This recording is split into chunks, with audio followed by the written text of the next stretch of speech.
والسابقون الأولون من المهاجرين والأنصار والذين اتبعوهم بإحسان رضي الله عنهم ورضوا عنه وأعد لهم جنات تجري تحتها الأنهار خالدين فيها أبدا ذلك الفوز العظيم. جن لوگوں نے سبقت کی یعنی سب سے پہلے ایمان لائے مہاجرین میں سے بھی اور انصار میں سے بھی، اور جنہوں نے نیکوکاری کے ساتھ ان کی پیروی کی، اللہ ان سے خوش ہے اور وہ اللہ سے خوش ہیں. اور اس نے ان کے لیے باغات تیار کیے ہیں جن کے نیچے نہریں بہہ رہی ہیں، وہ ہمیشہ ان میں رہیں گے، یہی بڑی کامیابی ہے. وَمِمَّنْ حَوْلَكُمْ مِنَ الْأَعْرَابِ مُنَافِقُونَ وَمِنْ أَهْلِ الْمَدِينَةِ مَرَدُوا عَلَى النِّفَاقِ لَا تَعْلَمُهُمْ نَحْنُ نَعْلَمُهُمْ سنعذبهم مرتين ثم يردون إلى عذاب عظيم وآخرون اعترفوا بذنوبهم خلطوا عملا صالحا وآخر سيئا عسى الله أن يتوب عليهم إن الله غفور رحيم. خذ من أموالهم صدقة تطهرهم وتزكيهم بها وصل عليهم ان صلاتك سكن لهم والله سميع عليم. اور تمہارے گرد و نواح کے بعض دیہاتی بھی منافق ہیں اور بعض مدینے والے بھی نفاق پر اڑے ہوئے ہیں، تم انہیں نہیں جانتے، ہم جانتے ہیں. ہم ان کو دوہرا عذاب دیں گے، پھر وہ بڑے عذاب کی طرف لوٹائے جائیں گے. اور کچھ دوسرے لوگ ہیں کہ اپنے گناہوں کا صاف اقرار کرتے ہیں، انہوں نے اچھے اور برے اعمال کو ملا جلا دیا تھا. قریب ہے کہ اللہ ان پر مہربانی سے توجہ فرمائے، بے شک اللہ بخشنے والا ہے، مہربان ہے.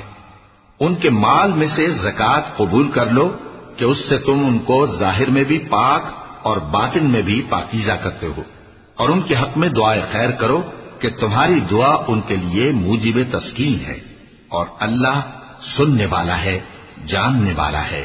أَلَمْ يَعْلَمُوا أَنَّ اللَّهَ هُوَ يَقْبَلُ التَّوْبَةَ عَنْ عِبَادِهِ وَيَأْخُذُ الصَّدَقَاتِ وَأَنَّ اللَّهَ هُوَ التَّوَّابُ الرَّحِيمُ.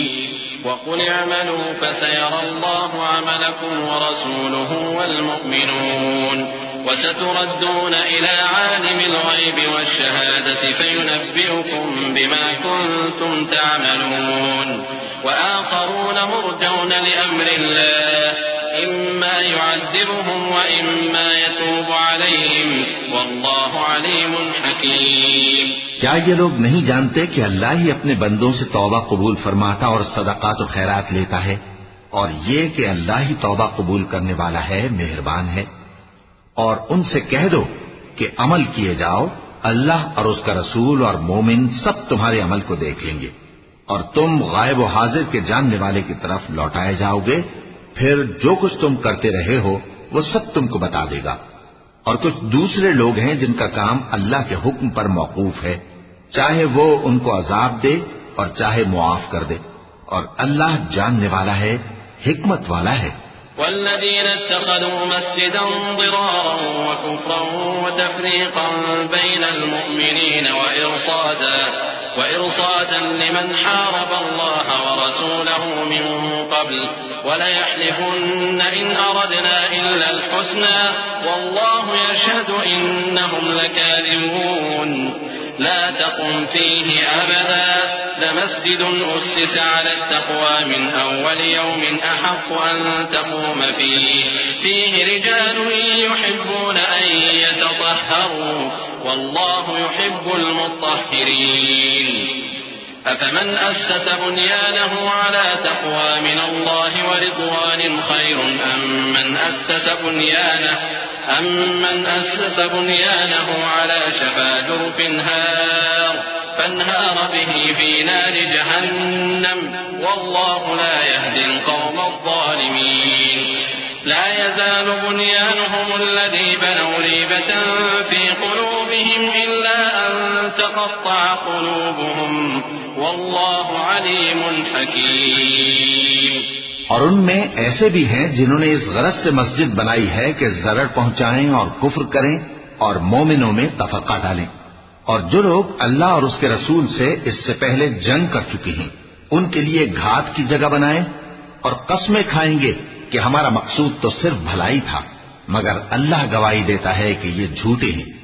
تم اس مسجد میں کبھی جا کر کھڑے بھی نہ ہونا، البتہ وہ مسجد جس کی بنیاد پہلے دن سے تقوی پر رکھی گئی ہے اس قابل ہے کہ اس میں جایا اور نماز پڑھایا کرو۔ اس میں ایسے لوگ ہیں جو پاک رہنے کو پسند کرتے ہیں اور اللہ پاک رہنے والوں کو پسند کرتا ہے۔ بھلا جس شخص نے اپنی عمارت کی بنیاد اللہ کے خوف اور اس کی رضامندی پر رکھی وہ اچھا ہے یا وہ جس نے اپنی عمارت کی بنیاد ایک کھائی کے گرنے والے کنارے پر رکھی پھر وہ اس کو دوزخ کی آگ میں لے گرا، اور اللہ ظالم لوگوں کو ہدایت نہیں دیتا۔ یہ عمارت جو انہوں نے بنائی ہے ہمیشہ ان کے دلوں میں موجب تردد رہے گی، مگر یہ کہ ان کے دل پاش پاش ہو جائیں، اور اللہ جاننے والا ہے، حکمت والا ہے۔